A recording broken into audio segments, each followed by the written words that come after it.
Hey guys, James here. I filmed the video a few days ago, but I'm not sure how much I like how it turned out. So here I am, making a different video while I roll the skein of yarn into a ball. This is a process that will take me about 3 hours to complete from start to finish, and it is quite tedious. So I thought today I would talk about depression. More specifically, today I thought I would talk about my depression and how I'm handling it. I really should have done this section of the video first, although I am editing this, so this part will be first, I suppose. Anyway, don't watch this video if talking about depression triggers you in any way. There is mention of suicide and death, so if you don't want to talk about that, if you don't want to listen to me talk about that, just stop the video and leave. I don't want you to get hurt.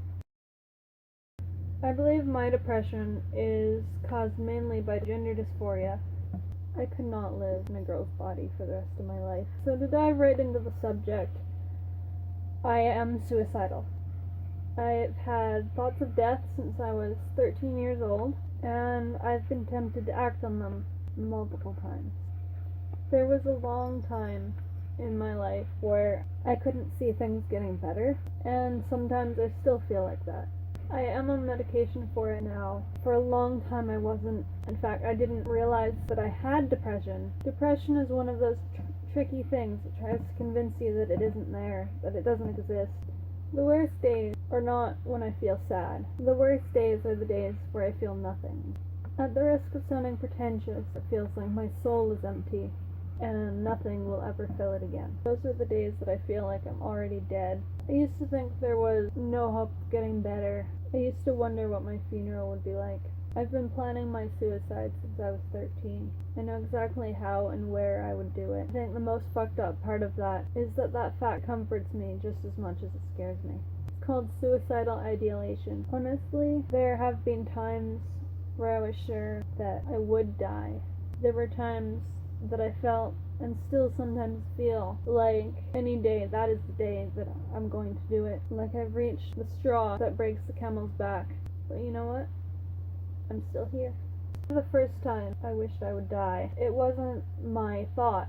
It was an intrusive thought that just popped in my head one day and made me stop. And I thought about it. I decided that even if I did, I couldn't because I wasn't brave enough. It's not about being brave. It's an impulse. It's not something that you think through properly. It is both planned and unplanned. You could think about doing it for years, and then the day you do it, you didn't think you would. There was just some tiny thing that set you off that day, and then suddenly you want to do it, you want to try, you want to go, you want to disappear. I'm not going to tell you that it's always going to get better, because I don't know your story. I don't know what you're going through, and I'm not past this either. But I will say that I don't regret being alive now. I don't regret having stayed alive for the past 6 years. There are just so many little things that I want to stay for. The warmth of the sun on my skin, birds chirping in the morning, my cat waking me up, spite. But mostly, I'm still here because I was curious. I was curious about what the future would be like, about what my future would be like. And there's no guarantee that I'd ever get to know that if I died.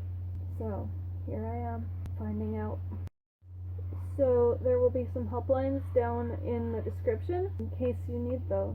And I guess in case I need them as well. I hope this video helped in even the smallest of ways.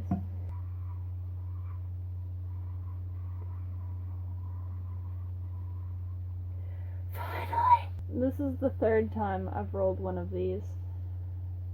3 hours. That took 3 hours.